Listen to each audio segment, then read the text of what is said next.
Ai, que ódio, Gabi. Você acredita que eu tava filmando aqui, o trem não deu? Falei um tempão e agora que eu vi que não tava filmando. Mas é o seguinte. Eu fiz um vídeo não, uma figura. Deixa eu limpar aqui. Pra eu entender essa via, esse circuito, e aí fica mais fácil explicar por aqui. Olha só. Eu fiz pra mim isso aqui, então você desculpa porque tá bagunçado, mas porque eu fiz pra mim mesma. Então, aqui mostra uma via, essa via aqui, ó, é uma via do glutamato, que o Stahl chama de projeção glutamatérgica cortical para o tronco cerebral. O que é isso? É uma via que sai do córtex e ela vai até o tronco cerebral, mais especificamente aqui no mesencéfalo, na área tegmentar ventral, que é onde tem a maior síntese de dopamina, aqui no mesencéfalo. É aqui na área tegmentar ventral e também na substância negra, aqui no mesencéfalo. Aí, o que acontece? Essa é uma via glutamatérgica, né? E aí, saindo daqui do mesencéfalo, tem uma via que vai para o núcleo accumbens, que é lá no sistema límbico, e tem uma via que vai para o córtex, saindo aqui do mesencéfalo, dessa área tegmentar ventral. E nessa área tegmentar ventral, a gente tem o quê? Produção de dopamina. Então, essa via que liga a área tegmentar ventral até o sistema límbico é uma via da dopamina, uma via muito importante. E olha só, ela liga o mesencéfalo, que é uma área do mesencéfalo, né, que é a área tegmentar ventral, então uma área do mesencéfalo até uma área do sistema límbico. Então, por isso que chama via mesolímbica, entendeu? Do mesencéfalo para o sistema límbico. E a outra via muito importante de dopamina também é a via mesocortical. Por que é mesocortical? Que é do mesencéfalo, aqui da onde produz a dopamina, até o córtex pré-frontal, que é a via mesocortical. Entendeu? Aí que eu entendi por que chamava essas vias, sabe? Por que era o nome das vias. Beleza. Aí o que acontece? Uma das vias do glutamato é saindo do córtex. Como é que a gente vai ativar, então, por exemplo, vamos pensar lá na esquizofrenia, nos delírios, nas alucinações. A gente sabe que são sintomas positivos. E esses sintomas positivos, eles estão por causa de um excesso da dopamina no núcleo accumbens, que é o núcleo lá, um núcleo do sistema límbico que está ligado ao sistema de recompensa, né? Então, o que acontece? Por que então está aumentado? Por que tem um excesso de dopamina aqui na esquizofrenia, nesse núcleo accumbens? Da onde que surge isso? Então, surge por causa dessa via aqui do glutamato, ó. Essa via do glutamato, a intenção dela é passar, o glutamato sai daqui, vai passar por essa via e vai chegar aqui na área tegmental ventral do mesencéfalo para acionar ele e para liberar dopamina para cá. Mas o que acontece? Essa via ela tem que ser modulada. Ela tem que ser modulada porque ela não pode estar o tempo todo ativa. Então, ela é modulada pelo GABA. Só que o GABA, aqui, ó, então tem um interneurônio GABA aqui, ó, entre o córtex, na via, isso aqui são tudo, essa aqui e essa aqui, são, a mesma via de projeção glutamatérgica cortical para o tronco cerebral. Eu só desenhei ela aqui 2 vezes para eu mostrar aqui uma, para eu entender quando ela vai acionar o mesencéfalo aqui para o sistema límbico e depois quando ela vai acionar o mesencéfalo aqui para a parte cortical. Então, o que acontece? Tem um neurônio glutamatérgico aqui, que sai do córtex, e aí, até ele chegar aqui no mesencéfalo, ele vai ser modulado por um neurônio GABA aqui. Então, esse neurônio GABA aqui, ele tem, olha só que interessante, o neurônio GABA, ele vai ter receptor glutamatérgico. Por que ele vai ter o receptor glutamatérgico, que é o receptor NMDA? Porque quem vai excitar ele, quem vai ativar ele aqui é o glutamato, entendeu? Então, por isso que tem que ter um neurônio GABA aqui, com o receptor NMDA aqui em cima, ó, NMDA. Então, o glutamato vai ativar esse receptor. E aí, como ele vai ativar o receptor, o que o GABA libera? O receptor GABA libera. O receptor não, o neurônio GABA libera. Ele libera GABA. E o GABA é inibitório. Então, quando você diminui, quando você ativa, ó, o glutamato veio aqui, acionou os receptores NMDA aqui, e aí liberou GABA. Então, aqui, na verdade, isso aqui teria que ser negativo. Peraí, mas se for negativo... Ah, sim. Pois é. Entendi. Aí, isso é o normal da via, Gabi. O que acontece? É o normal da via. Como tem o negativo, o glutamato vai acionar o GABA aqui, teria que diminuir, por isso que é modular, diminuir o glutamato aqui. Então, ele vai, sempre o GABA, ele tende a modular o glutamato. Então, diminuiria aqui o glutamato, chegaria uma quantidade de glutamato até pequena aqui, e isso acionaria a dopamina, a área tegmental ventral, para liberar a dopamina. Mas isso é uma modulação. Aí, o que acontece? O que acontece uma das teorias lá da esquizofrenia é que as inflamações lá, as interleucinas, elas vão, ou até aquela via da quinurenina, que é um defeito lá da via do glutamato, do triptofano, que é da serotonina, eles tendem a favorecer essa via. Quando você favorece essa via, você diminui a serotonina e você ativa essa via.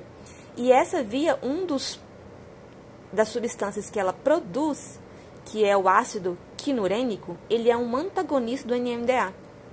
Então são duas coisas aqui, ó. As interleucinas, os processos inflamatórios e o ácido quinurênico, eles vão antagonizar esse NMDA aqui. E aí, em vez de você... O que acontece? Você começa a perder essa modulação aqui do glutamato. Então, em vez de você diminuir aqui, ó, porque passa aqui, o glutamato vem, ativa, e aí o GABA vem e diminui. Então, em vez de você diminuir essa via, você vai reforçar, você vai ativar mais ainda ela. Por quê? Porque os receptores NMDA aqui vão estar antagonizados, vão estar disfuncionais. Então, o que vai acontecer? Você vai sempre ativar, vai estar hiperexcitada essa via aqui do glutamato. Como está hiperexcitado, você vai ativar demais essa área tegmentar ventral aqui e vai ter um excesso de produção de dopamina que vai sair aqui da área tegmentar ventral e vai para o sistema límbico via mesolímbica. E aí você vai ter um aumento de dopamina aqui no núcleo accumbens, que vai dar os sintomas positivos, entendeu? E aí o que acontece? Ok. Aí, na via mesocortical, é o contrário. Por quê? Na via mesocortical tem dois neurônios GABA. Tem um neurônio GABA em cima, lá no córtex, e tem um neurônio GABA lá embaixo, antes de chegar no tronco cerebral. E aí o que acontece? No normal é que, e todos os neurônios, esse neurônio GABA, eu entendi que o cortical é que tem todos eles têm o NMDA, mas o que é atingido pela esquizofrenia são os corticais, os de baixo não. Por que acontece? Olha só, quando vem aqui, vem o neurônio, vem o glutamato aqui do córtex, que tem que ser um neurônio aqui glutamatérgico, ó, que é um neurônio gluta. Esse neurônio gluta aqui, ele vai ativar os NMDA desse primeiro neurônio GABA, e aí teria que ter uma diminuição. Né? Teria que ter uma diminuição da via glutamatérgica aqui. Então, isso é a via normal, sem alteração. Ela viria diminuída aqui, diminuída. Chegaria aqui Aqui tem um outro neurônio GABA. Ela viria diminuída aqui, mas aí o que acontece? Eu teria uma inibição inibindo uma outra inibição aqui. Então, menos com menos vai dar mais. Aqui sairia um aumento, uma maior ativação dessa via, que daria uma ativação positiva da mesocortical. Então, ela é um pouco mais ativada do que normalmente que a via mesolímbica, que tem um neurônio modulador aqui. Como tem 2 neurônios moduladores, teoricamente, um inibe o outro e, igual eu tinha falado lá, você tende no estado normal, ter essa via mesocortical, que ela é um pouco mais ativa do que a via mesolímbica, no normal. Aí, como a gente viu lá, na esquizofrenia, senão não vai dar pra mandar não, 10 minutos, Gabi. Na esquizofrenia tem, então, a diminuição dos NMDA no córtex. Então, aqui, o que vai acontecer? Só recapitulando, né? Aqui vai ter uma hiperestimulação de uma via que era hipoativada, porque você antagonizou aqui o NMDA. Então, o sinal vem, como ele não é diminuído aqui pelo GABA, ele vai continuar aumentado, por isso que tá o verdinho aqui, ó, é o que acontece na esquizofrenia. Ele vai estar aumentado, o sinal GABAérgico, o sinal glutamatérgico vai estar aumentado aqui, e ele vai passar por terminar essa via glutamatérgica, chegou aqui no mesencéfalo, ele vai ativar a área tegmental ventral e aí vai sair a dopamina. Então, é uma via que normalmente ela estaria modulada. Nesse caso aqui da esquizofrenia, ela vai estar hiperestimulada. Aí, o que acontece aqui? Tem esse primeiro neurônio GABA aqui. Então, o que acontece? O sinal glutamatérgico que vem aqui, ele seria modulado, diminuiria aqui,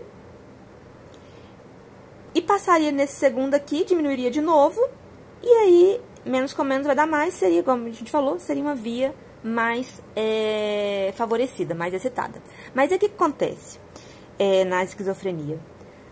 Aqui vai ter um antagonismo no NMDA, então vem o sinal glutamatérgico aqui, como ele não vai ser inibido, ele continua positivo. Então ele vai vindo, desce positivo, aí chega aqui, nesse último neurônio GABA, parece que ele não é, esse neurônio que ele não é, esse GABA aqui, esse NMDA, ele não é antagonizado. E aí o que acontece? Você chega positivo aqui, aí você tem uma modulação do GABA e aí você tem uma diminuição, né? Positivo, foi modulado, você tem uma ativação aqui menor da área tegmental ventral. Então, tem uma redução, tem uma dopamina vindo aqui, mas muito pequena. Então, tem uma diminuição de dopamina aqui. Essa diminuição de dopamina saindo dessa via, do mesencéfalo aqui, na área tegmental ventral e na substância negra, ela vai subir até o córtex via mesocortical. Então, ela vai estar hipoativada. Como ela vai estar hipoativada, tem uma quantidade pequena de dopamina lá no córtex pré-frontal, favorecer os sintomas negativos de anedonia e vai influenciar em cognição também aqui. Então, é só para você entender. Acho que o grande lance toda a esquizofrenia é esse, ó. A gente tem que entender que essas duas vias, elas trabalham de forma que na via mesolímbica tem só um neurônio GABA aqui. Então, normalmente ela seria uma via um pouco menos favorecida por causa dessa inibição aqui do GABA. Mas elas, como aí na esquizofrenia, você tem um antagonismo dos NMDA, então ela se torna hiperativada. E aqui, na mesocortical, como ela tem duas inibições, ó, normalmente ela seria excitada, hiperativada. Mas, como você tem um antagonismo do NMDA no córtex, nos neurônios GABA do córtex, você acaba que você, em vez de hiperestimular ela, você hipoativa. E isso causa os efeitos negativos. Isso tá explicadinho lá no STAL, direitinho. umas 3 figuras, 4, que ele vai explicar isso, mas é o que eu entendi.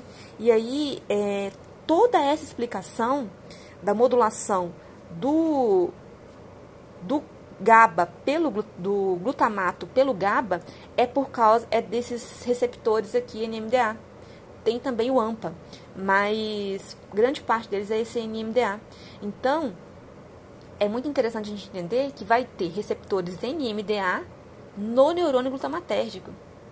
E aí sempre vai estar um neurônio glutamatérgico agindo, passando por um interneurônio GABA.